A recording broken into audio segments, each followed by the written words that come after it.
ചെമ്പനിപ്പൂ സീരിയലിൻ്റെ വരാനിരിക്കുന്ന ഒരു എപ്പിസോഡ് റിവ്യൂ വിശേഷങ്ങളിലേക്ക് എല്ലാവർക്കും സ്വാഗതം. കഴിഞ്ഞ എപ്പിസോഡിൽ നമ്മൾ പറഞ്ഞ് അവസാനിപ്പിച്ചിട്ടുണ്ടായിരുന്നത് ശരത്തുമായിട്ട് സംസാരിക്കാൻ വേണ്ടിയിട്ട് വരുന്നുണ്ട് നമ്മുടെ സച്ചി. പക്ഷേ ശരത്താണെന്നുണ്ടെങ്കിൽ സച്ചിയുടെ അടുത്ത് ഒരു ക്രിമിനൽ മൈൻഡുള്ള ഒരാൾ സംസാരിക്കുന്നത് പോലെയാണ് കേട്ടോ സംസാരിക്കുന്നത്.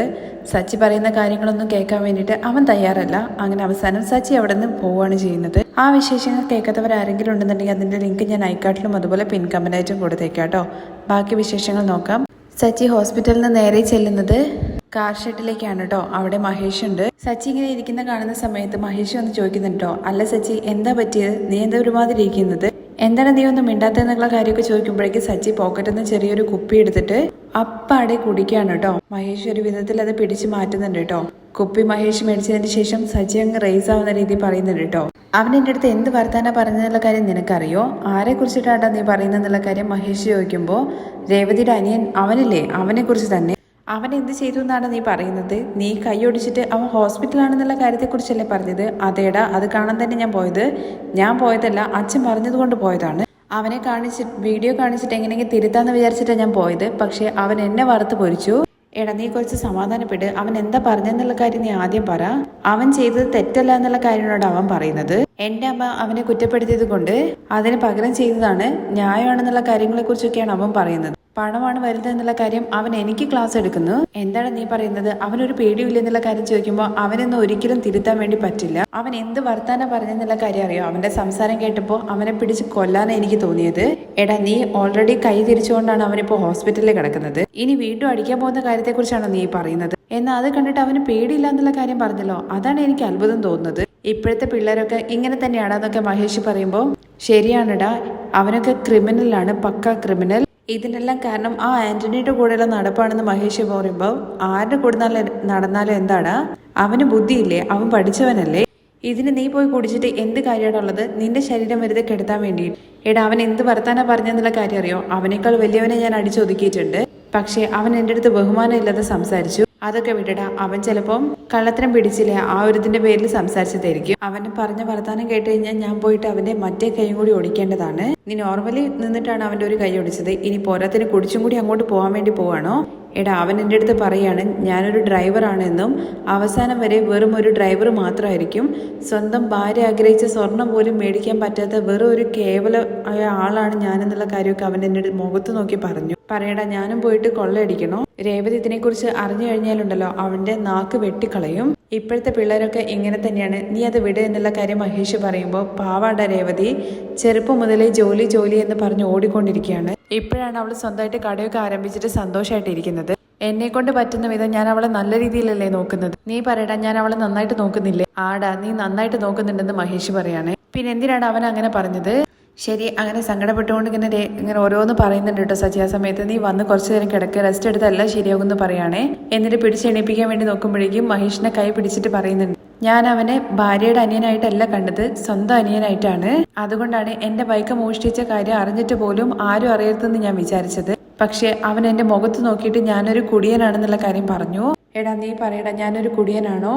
ആ സമയത്ത് മഹേഷ് ഇങ്ങനെ നോക്കാണ് കേട്ടോ. നീ കുടിച്ചിട്ടുണ്ടല്ലോ, അതുകൊണ്ട് ഞാനൊരു കുടിയനല്ല എന്നുള്ള കാര്യം നീ പറയാൻ വേണ്ടി ശ്രമിക്കുകയാണോ എന്നുള്ള കാര്യത്തെക്കുറിച്ച് ചോദിക്കുകയാണേ മഹേഷിൻ്റെ അടുത്ത്. മനസ്സ് വേദനിക്കുന്ന സമയത്ത്, അല്ലാതെ എപ്പോഴും നമ്മൾ വെള്ളത്തിൽ കിടക്കുന്ന ആളൊന്നും അല്ലല്ലോ, ഇടയ്ക്കൊക്കെയല്ലേടാ നമ്മൾ കുടിക്കുന്നുള്ളൂ. അവൻ എന്തൊക്കെയോ സംസാരിക്കുന്നുണ്ടെന്നൊക്കെ ഭയങ്കര സങ്കടത്തോടു കൂടി പറയുകയാണേ സച്ചി. നീ എനിക്ക് അഡ്വൈസ് ചെയ്യണ്ട, പുറത്ത് പോ എന്നുള്ള കാര്യം പറഞ്ഞിട്ട് അവൻ എന്നെ ആട്ടി. സമയത്ത് എനിക്ക് ദേഷ്യം വന്നു. പക്ഷേ ഒരു ചെറിയ പയ്യൻ ഇങ്ങനെ പറഞ്ഞല്ലോ എന്നുള്ളൊരു സങ്കടമാണ് എനിക്ക് തോന്നിയത്. ആരോടും നമ്മൾ അധികം സ്നേഹം കാണിക്കാൻ വേണ്ടി പാടില്ല. നമ്മൾ നമ്മുടെ കാറോട്ട് നമ്മുടെ പണി നോക്കുക, അത്രമാത്രം. അങ്ങനെ സച്ചി ഭയങ്കരമായിട്ട് കുടിച്ച് അവസാനം ബോധമില്ലാത്ത അവസ്ഥയിൽ ഇങ്ങനെ സങ്കടം കൊണ്ട് എന്തൊക്കെയോ പറയുന്നുണ്ട്. ഒരു വിധത്തിൽ മഹേഷ് പിടിച്ചിട്ട് ഇരുത്തുവാണ് കേട്ടോ. തുടർന്ന് ഹോസ്പിറ്റലാണെന്നുണ്ടെങ്കിൽ ശരത്ത് ആന്റണിയെ വിളിക്കാണ് കേട്ടോ ചെയ്യുന്നത്. എങ്ങനെയുണ്ട് ശരത്തെ, കൈക്ക് വേദന ഉണ്ടോ എന്ന് ചോദിക്കുമ്പോൾ കൈ വേദന കൂടിയിട്ട് ഞാനിപ്പോൾ ഹോസ്പിറ്റലിൽ അഡ്മിറ്റ് ആണെന്ന് പറയണേ. എന്നിട്ട് നീ എന്താണ് മുന്നേ വിളിച്ച് പറയേണ്ടിരുന്നത്, ഞാൻ അങ്ങോട്ട് വരാമെന്ന് പറയുന്നുണ്ട്. വേണ്ട, ചേട്ടൻ ഇങ്ങോട്ട് വന്നു കഴിഞ്ഞാൽ ഇവിടെ അമ്മയും ചേച്ചിയും ഒക്കെ ഉണ്ട്, എന്തെങ്കിലുമൊക്കെ പറയും. എന്നാൽ കാശ് എന്തെങ്കിലും വേണമെന്നുണ്ടെങ്കിൽ നീ പറഞ്ഞാൽ മതി എന്നുള്ള കാര്യം ആന്റണി പറയുന്ന സമയത്ത് അതൊക്കെ ഞാൻ നോക്കിക്കോളാം എന്ന് പറയാണ്. ഒരു പ്രധാനപ്പെട്ട കാര്യം പറയാൻ വേണ്ടിയിട്ടാണ് ഞാനിപ്പോൾ വിളിച്ചത്. എന്താ കാര്യം എന്ന് ചോദിക്കുന്നുണ്ട്. സച്ചിയേട്ടൻ വന്നിരുന്നു. നിന്നെ ഹോസ്പിറ്റലിലേക്ക് ഈ അവസ്ഥയിലാക്കിയത് തന്നെ അവനല്ലേ, ഇപ്പൊ എന്താ അന്വേഷിക്കാൻ വേണ്ടി വന്നതാണോ ഇവര്? അല്ല, സച്ചിയേട്ടൻ ഒരു കാര്യം അറിഞ്ഞു. എന്ത് കാര്യം? എന്നിട്ട് അത് ചന്ദ്രമതിയുടെ പോക്കറ്റ് അടിച്ചല്ലോ, ആ കാര്യത്തെക്കുറിച്ച് പറയാണ്. അതെങ്ങനെ അറിഞ്ഞെന്നുള്ള കാര്യം ചോദിക്കുമ്പോൾ ഏതോ CCTV-യിൽ എൻ്റെ മുഖം പതിഞ്ഞിട്ടുണ്ട്, അങ്ങനെയാണെന്ന് പറയാണ്. അതുകൊണ്ടാണ് എൻ്റെ കൈ പിടിച്ച് തിരിച്ചത്. ഇപ്പം എന്താ അത് പറഞ്ഞിട്ട് വരട്ടാണോ നിന്നെ എന്നുള്ള കാര്യം ആൻ്റണി ചോദിക്കും. അല്ലല്ല, ആരടുത്തും ഈ കാര്യത്തെക്കുറിച്ച് പറഞ്ഞിട്ടില്ല എന്നുള്ള കാര്യം പറയുമ്പോൾ എന്നാ നീ പേടിക്കണ്ട, ഇതുവരെ ആരടുത്തും പറഞ്ഞില്ലെങ്കിൽ എന്തായാലും ഈ കാര്യം ആരടുത്തും പറയാൻ വേണ്ടി പോകുന്നില്ല, നിനക്കൊരു പ്രശ്നം വരില്ല, ഞാൻ നോക്കിക്കോളാം എന്ന് പറഞ്ഞിട്ട് ആൻ്റണി ഫോൺ വെക്കുകയാണ്. അത് കഴിഞ്ഞ് പുറത്താണെന്നുണ്ടെങ്കിൽ സ്കാനിങ്ങിന്റെ റിപ്പോർട്ട് വന്നിട്ട് ലക്ഷ്മി കരഞ്ഞുകൊണ്ടിരിക്കുകയാണ് കേട്ടോ. അമ്മ ഇങ്ങനെ സങ്കടപ്പെടില്ല എന്നൊക്കെ പറഞ്ഞിട്ട് ആശ്വസിപ്പിക്കുമ്പോഴേക്കും അങ്ങോട്ടേക്ക് രേവതി വരുന്നുണ്ട്. എന്തിനാ അമ്മ കരയുന്നെന്നുള്ള കാര്യം ചോദിച്ചുകൊണ്ട് ഞാൻ സംശയിച്ചതുപോലെ തന്നെ സംഭവിച്ചു, അവന്റെ കൈ ഒടിഞ്ഞിട്ടുണ്ട് എന്നുള്ള കാര്യത്തെക്കുറിച്ച് പറയണേ, എല്ല് പൊട്ടിയെന്ന്. എവിടെയെന്നുള്ള കാര്യം ചോദിക്കുമ്പോൾ അതേ ചേച്ചി, സ്കാനിങ്ങിന്റെ റിപ്പോർട്ട് ഇപ്പോഴാണ് വന്നത്, മുട്ടിന്റെ അവിടുത്തെ എല്ലാണ് ഒടിഞ്ഞെന്നുള്ള കാര്യം പറയണേ. അവൻ വേദന കൊണ്ട് പൊളയുകയായിരുന്നു, ഇപ്പൊ സഡേഷൻ കൊടുത്തിട്ട് മയക്കി കടത്തിയിരിക്കുകയെന്ന് പറയണേ. അങ്ങനെ അങ്ങോട്ടേക്ക് ചെന്ന് നോക്കുന്നുണ്ട് രേവതി. അങ്ങനെ നമ്മുടെ ശരത്തിന്റെ അരികിൽ ചെന്നിട്ട് കുറച്ചു നേരം കരയുന്നൊക്കെ ഉണ്ട് രേവതി. കഴിഞ്ഞ് പുറത്തേക്ക് വരുമ്പോൾ നമ്മുടെ ദേവ് പറയുന്നുണ്ട്, ചേച്ചി ഉടനെ തന്നെ ഓപ്പറേഷൻ ചെയ്യണം എന്നുള്ള കാര്യമാണ് പറയുന്നത്. അതേ ചേച്ചി, ഉടനെ തന്നെ ചെയ്യണം, 30,000 രൂപ കെട്ടാൻ വേണ്ടി പറഞ്ഞു. ഇത് കേൾക്കുമ്പോൾ ഞെട്ടലോട് കൂടിയിട്ട് 30,000 കെട്ടണമെന്നുള്ള കാര്യം ചോദിക്കുകയാണ്. അതേ ചേച്ചി, ഉടനെ തന്നെ ഓപ്പറേഷന് വേണ്ടിയിട്ട് കൊണ്ടുപോകുന്നുള്ള കാര്യം പറയാണേ. തുടർന്ന് രേവതി, എല്ലാം ഒടിഞ്ഞു കഴിഞ്ഞു കഴിഞ്ഞാൽ അത് ശരിയാവണമെന്നുണ്ടെങ്കിൽ 6 മാസമെങ്കിലും എടുക്കും മിനിമം. അതേ ചേച്ചി, അതിനെക്കുറിച്ച് ആലോചിച്ചിട്ടാണ് അമ്മയും കരയുന്നത്. തുടർന്ന് ലക്ഷ്മി പറയുന്നുണ്ട് കേട്ടോ, ഇപ്പൊ പണത്തിന് വേണ്ടിയിട്ട് എന്താ ചെയ്യേണ്ടതെന്നുള്ള കാര്യം അറിയില്ലല്ലോ. എൻ്റെ കയ്യിൽ 10,000 രൂപയുള്ളത് വാടകയ്ക്കും വേണ്ടിയിട്ടൊക്കെ എടുത്തു വെച്ചിരിക്കുന്നതാണ്. അത് വേണമെന്നുണ്ടെങ്കിൽ വീടിന്റെ ഓണർ അടുത്ത് പറഞ്ഞിട്ട് ഓക്കെ ആക്കാം, പക്ഷേ അത് പോരല്ലോ പണം. അമ്മ, എൻ്റെ കയ്യിൽ ഒരു 6,000 രൂപയുണ്ട്, ബാക്കി പണത്തിന് എന്താ ചേച്ചി ചെയ്യാം, നമുക്ക് സച്ചിയുടെ അടുത്ത് ചോദിച്ചാലോ എന്നുള്ള കാര്യം ദേവ് ചോദിക്കുന്നുണ്ട്. രേവതി ആദ്യമൊന്നും പഠിക്കുന്നുണ്ടെങ്കിൽ പോലും സച്ചിയുടെ അടുത്ത് ചോദിക്കുക എന്ന് പറഞ്ഞിട്ട് മാറി നിൽക്കുവാണ് കേട്ടോ. അങ്ങനെ സച്ചിയെ വിളിക്കുന്നുണ്ട്, പക്ഷെ സച്ചിയാണെന്നുണ്ടെങ്കിൽ കുറച്ച് ബോധമില്ലാത്ത രീതിയിലാണല്ലോ, ഫോൺ എടുക്കുന്നില്ല കേട്ടോ. അങ്ങനെ സച്ചിയുടെ ഫോണിലേക്ക് വീണ്ടും വിളിക്കുന്ന സമയത്ത് വിളിച്ചിട്ട് കിട്ടുന്നില്ല. രേവതി നേരെ ചെല്ലാണ് കേട്ടോ ദേവുവിന്റെ ലക്ഷ്മിയുടെ അരികിലേക്ക്. സച്ചിനെ വിളിച്ച് കിട്ടിയോ എന്നുള്ള കാര്യം ചോദിക്കുമ്പോൾ കാർ ഓടിക്കുകയാണെന്നുള്ള കാര്യം തോന്നുന്നു, ഫോൺ എടുക്കുന്നില്ല എന്ന് പറയാണ് കേട്ടോ. അങ്ങനെയാണെങ്കിൽ രവിയങ്ങളുടെ അടുത്ത് ചോദിച്ചാലോ എന്ന് ചോദിക്കുന്നുണ്ട്. അത് വേണ്ട. പിന്നെ ചന്ദ്ര ഓരോന്ന് പറയാൻ തുടങ്ങും, ഇതിനു വേണ്ടിയിട്ടാണ് പെണ്ണിനെ കെട്ടിച്ചെന്നൊക്കെ പറഞ്ഞിട്ട് എപ്പോഴും കുറ്റപ്പെടുത്തിക്കൊണ്ടേയിരിക്കും. അങ്ങനെയാണെങ്കിൽ അമ്മ അറിയുന്ന ആരെങ്കിലും വിളിച്ചു നോക്ക്, അമ്മ ആരെങ്കിലൊക്കെ വിളിച്ചു നോക്ക്, ഞാനും വിളിച്ചു നോക്കാം എന്ന് പറഞ്ഞിട്ട് രണ്ടുപേരും ഓരോരുത്തർ വിളിക്കുന്നുണ്ട്. അങ്ങനെ രണ്ടുപേരും മാറി മാറി ഫോൺ ചെയ്യുന്നുണ്ട് കേട്ടോ. അപ്പോഴേക്കും അവിടേക്ക് ചേച്ചിമാര് വരുന്നുണ്ട്. രണ്ടുപേര് ശരത്തിന് കൈ ഒടിഞ്ഞു എന്നുള്ള കാര്യം ഞാൻ കേട്ടു, അതാ ഓടി വന്നതെന്നുള്ള കാര്യം പറയുന്നുണ്ട് കേട്ടോ. പെട്ടെന്ന് തന്നെ സർജറി ചെയ്യണമെന്നാണ് പറഞ്ഞത്, അതുകൊണ്ട് പണത്തിന് കുറച്ച് ആവശ്യമുണ്ട്. എല്ലാവരും ഞാൻ മാറി മാറി വിളിച്ചുകൊണ്ടിരിക്കുകയാണ്. ചേച്ചിമാരുടെ കയ്യിൽ പണം ഉണ്ടാവും എന്നുള്ള കാര്യം ചോദിക്കുമ്പോൾ അയ്യോ എൻ്റെ കയ്യിലില്ലല്ലോ, കഴിഞ്ഞ ആഴ്ചയാണ് ഞാൻ പലിശക്കാരന് പൈസ കൊടുത്തെന്നൊക്കെ പറയുന്നുണ്ട് കേട്ടോ. തുടർന്ന് കൂടെ വന്നിരിക്കുന്ന മറ്റൊരു ചേച്ചിയുണ്ട്. ആ ചേച്ചി പറയുന്നുണ്ട്, നീ നേരെ ചെന്നിട്ട് ഡോക്ടറായിട്ട് സംസാരിക്കുക, ആ ഡോക്ടർ ഒരു പാവപ്പെട്ട മനുഷ്യനാണ്, അദ്ദേഹം ഇതുപോലെ ആൾക്കാർക്ക് ഒരുപാട് പേർക്ക് നല്ല സഹായങ്ങളൊക്കെ ചെയ്തു കൊടുത്തിട്ടുണ്ട്, എന്തായാലും അയാൾ കുറച്ച് പൈസയെ മേടിക്കത്തുള്ളൂ, ഇനിയിപ്പം ബാക്കി പൈസ പിന്നെ തരാന്നൊക്കെ പറഞ്ഞു കഴിഞ്ഞാൽ അയാൾ കേൾക്കും, പിന്നെ ഞങ്ങളും ആരെങ്കിലുമൊക്കെ വിളിച്ച് നോക്കാം എന്നുള്ള കാര്യം പറയാണ് കേട്ടോ. അങ്ങനെയാണെന്നുണ്ടെങ്കിൽ ഞാൻ ചെന്നിട്ട് ഡോക്ടറെ അടുത്ത് സംസാരിക്കാന്ന് പറയാണ്. തുടർന്ന് നമ്മുടെ ദേവവും ലക്ഷ്മിയും കൂടി ചേർന്നിട്ട് ആ ചേച്ചിമാരെയും കൊണ്ടിട്ട് ശരത്തിന്റെ അരികിലേക്ക് ചെല്ലുകയാണ്. അങ്ങനെ നേരെ ഡോക്ടർക്ക് അരികിലേക്ക് ചെന്നിട്ട് അഡ്മിറ്റ് ആക്കിയിരിക്കുന്ന ശരത്തിന്റെ ചേച്ചിയാണ് ഞാനെന്ന് പറഞ്ഞിട്ട് പരിചയപ്പെടുത്താണ്. അങ്ങനെ ഡോക്ടർ ഇരിക്കാൻ വേണ്ടി പറയുന്നുണ്ട് കേട്ടോ. പേടിക്കൊന്നും വേണ്ട, ചെറിയൊരു ഓപ്പറേഷനാണ്, അത് കഴിഞ്ഞ് എല്ലാം റെഡി ആയിക്കോളൂ എന്നുള്ള കാര്യം പറയുകയാണേ. ഓപ്പറേഷന് വേണ്ട കാര്യങ്ങളെല്ലാം റെഡി ആക്കിയിട്ടുണ്ട്. അതേ ഡോക്ടർ, ഞങ്ങൾക്ക് അതിനെക്കുറിച്ചുള്ള കാര്യങ്ങൾ പറഞ്ഞു തന്നു. 30,000 രൂപ ഉടനെ തന്നെ കെട്ടണമെന്നാണ് പറഞ്ഞിരിക്കുന്നത്. അതിലൊരു 12,000 രൂപയുടെ കുറവുണ്ട്. 2-3 ദിവസത്തിനുള്ളിൽ ഞങ്ങൾ എങ്ങനെയെങ്കിലും കെട്ടിക്കോളാം. ഒരുപാട് അറിയുന്ന ആൾക്കാരുടെ അടുത്ത് ചോദിച്ചു, പക്ഷെ കിട്ടിയില്ലെന്ന് പറയാൻ കേട്ടോ. നിങ്ങൾ എന്തെങ്കിലും ജോലി ചെയ്യുന്നുണ്ടോ എന്നുള്ള കാര്യം ചോദിക്കുമ്പോൾ അതെ, ഞാൻ പൂക്കട നടത്തുകയാണ്, പിന്നെ എൻ്റെ ഹസ്ബൻഡ് ആണെന്നുണ്ടെങ്കിൽ കാർ ഡ്രൈവർ ആണെന്നുള്ള കാര്യം കൂടി പറയാണ് കേട്ടോ.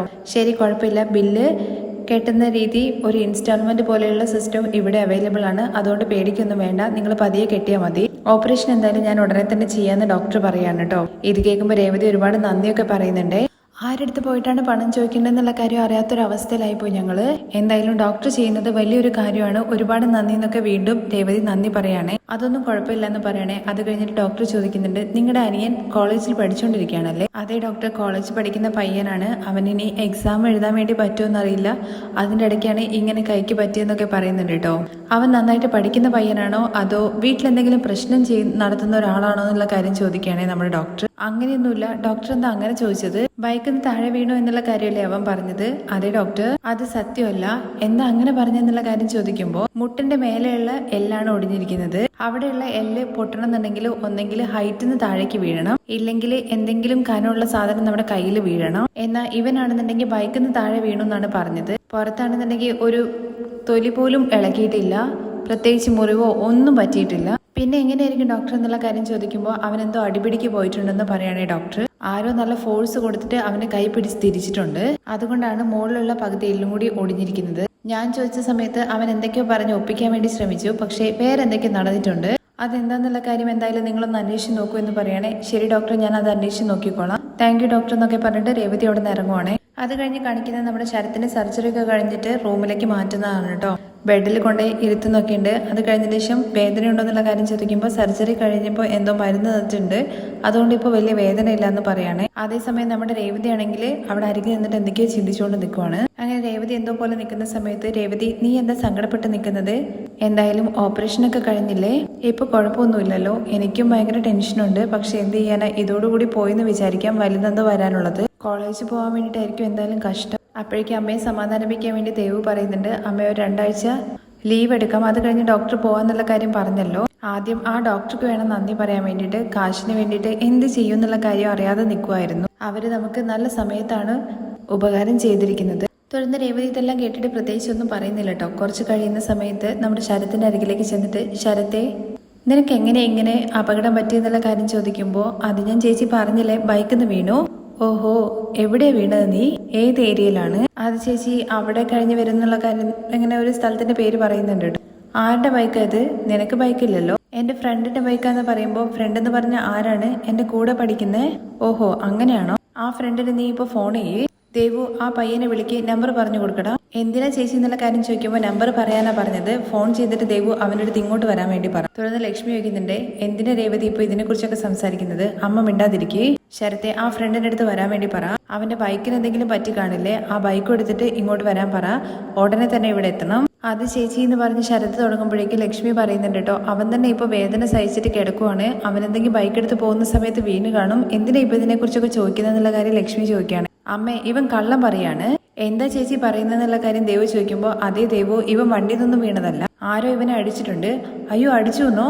ആരാ അടിച്ചത്, എന്തിനാ അടിച്ചതെന്നുള്ള കാര്യം ചോദിക്കുകയാണേ ലക്ഷ്മി. ഇല്ല അമ്മേ, അങ്ങനെയൊന്നും ഇല്ല എന്നുള്ള കാര്യം ശരത്ത് പറയുന്ന സമയത്ത്, എടാ നീ കള്ളം പറയണ്ട, നീ ബൈക്കിൽ നിന്ന് വീണതല്ല എന്നുള്ള കാര്യം ഡോക്ടർ എന്റെ അടുത്ത് തെളിവായിട്ട് പറഞ്ഞു. ആരോ അടിപിടിയിൽ കൈ പിടിച്ച് തിരിച്ചിട്ടുണ്ട് എന്ന്. അപ്പോഴേക്കും എല്ലാവരും ദേഷ്യത്തോട് കൂടിയിട്ട് എന്താ നടന്നതെന്ന് വെച്ചാൽ സത്യം പറയടാ എന്ന് പറയാൻ കേട്ടോ. അതേ അമ്മേ, ഞാൻ വണ്ടിയിൽ നിന്ന് വീണതല്ല, എന്റെ കൈ പിടിച്ച് തിരിച്ചതാണ്. ആരാടാ നിന്നെ അടിച്ചത്? നീ ആരടുത്താണ് അടിപിടിക്ക് പോയെന്നുള്ള കാര്യം ചോദിക്കാണ് കേട്ടോ രേവതി. അത് കഴിഞ്ഞ് ലക്ഷ്മിയും ചോദിക്കുന്നുണ്ട്, ആരാടാ നിന്നെ അടിച്ചതെന്നുള്ള കാര്യത്തെക്കുറിച്ച്. അത് ഞാൻ പാർട്ട് ടൈം ജോലിക്ക് പോകുന്നുണ്ടെന്നുള്ള കാര്യം പറഞ്ഞില്ലേ, ആ ഏതോ ഫിനാൻസ് കമ്പനി എന്നുള്ള കാര്യം ദേവു പറയുമ്പോഴേക്കും ഫൈനാൻസ് കമ്പനി ഒന്ന് നമ്മുടെ രേവതിയും ചോദിക്കുന്നുണ്ട്. അതെ, ഞാൻ പോകുന്നത് ആ ആന്റണിയുടെ ഫൈനാൻസ് കമ്പനിയിലാ. ഓഹോ, അപ്പം നീ അവിടെയാണല്ലേ പോകുന്നത്, ഞാൻ അപ്പോഴേ വിചാരിച്ചെന്ന് പറഞ്ഞിട്ട് നമ്മുടെ രേവതി അടിക്കുകയാണ് കേട്ടോ ശരത്തിനെ. അപ്പോഴേക്കും ലക്ഷ്മിയും അതുപോലെ ദേവും കൂടി പിടിച്ചു മാറ്റുന്നുണ്ട്. അവന്റെ കൈ ഇപ്പൊ ശരിയായി വരുന്നതേ ഉള്ളൂ. അപ്പോഴേക്കും നീ എന്നുള്ള കാര്യം പറയുമ്പോഴേക്കും അവൻ ഒറ്റൊരുത്തം കാരണമാണ് ഇവനിപ്പോ ഇങ്ങനെ സംഭവിച്ചതെന്നുള്ള കാര്യം പറഞ്ഞിട്ട് രേവതി ദേഷ്യപ്പെടുകയാണ് കേട്ടോ. അപ്പോഴേക്കും ലക്ഷ്മി വീണ്ടും ശരത്തിന്റെ അരികിലേക്ക് ചെന്ന് ചോദിക്കുന്നുണ്ട് കേട്ടോ, നീ എന്തിനാണ് അവിടെ ജോലി ചെയ്യാൻ വേണ്ടി പോകുന്നത്, അവന്റെ കൂടെ എന്തിനാണ് പണിക്ക് പോകുന്നതെന്ന് ചോദിക്കുമ്പോൾ, ആന്റണി ഇപ്പോൾ പഴയ പോലെയൊന്നുമല്ല, നല്ല രീതിയിൽ ഫൈനാൻസ് കമ്പനിയുമായിട്ട് പോവാണ്. ഞാനാണ് അവിടെ ഡാറ്റ എൻട്രി ചെയ്യുന്നത്, പിന്നെ പലിശ പിരിക്കാൻ വേണ്ടിയിട്ട് ഞാൻ ഇടയ്ക്ക് പോകാറുണ്ടെന്ന് പറയുകയാണേ. ആന്റണിയുടെ കയ്യിൽ നിന്ന് ഒരുപാട് ആൾക്കാർ പലിശയ്ക്ക് പണം മേടിക്കുന്നുണ്ട്. അതിൽ നമ്മുടെ സച്ചിയുടെ ഫ്രണ്ട് മഹേഷും പലിശയ്ക്ക് മേടിച്ചിട്ടുണ്ടെന്ന് പറയണേ. ഒരുപാട് നാളായിട്ട് പലിശ പണം കൊടുക്കുന്നില്ലായിരുന്നു, അത് ചോദിക്കാൻ വേണ്ടിയിട്ടാണ് ഞങ്ങൾ അവിടെ പോയത്. അപ്പോൾ പ്രശ്നമായിട്ട് മഹേഷിനെ ആന്റണി അടിച്ചു. എന്റെ ഫ്രണ്ടിനെ അടിച്ചു കഴിഞ്ഞാൽ ഞാൻ എങ്ങനെ ചുമ്മാ ഇരിക്കുക? അപ്പോൾ മഹേഷാണോ നിന്നെ അടിച്ചതെന്നുള്ള കാര്യം ലക്ഷ്മി ചോദിക്കുമ്പോൾ, അല്ലമ്മ. അപ്പോഴേക്കും അങ്ങോട്ടേക്ക് സച്ചിയേട്ടൻ വന്നു. അവരാണ് എന്നെ അടിച്ച് താഴെ ഇട്ടത്.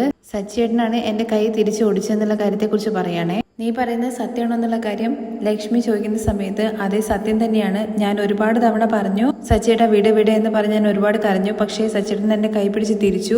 നീ ഏടാ എന്റെ ഫ്രണ്ടിനെ അടിക്കാനെന്നുള്ള കാര്യം പറഞ്ഞിട്ടാണ്.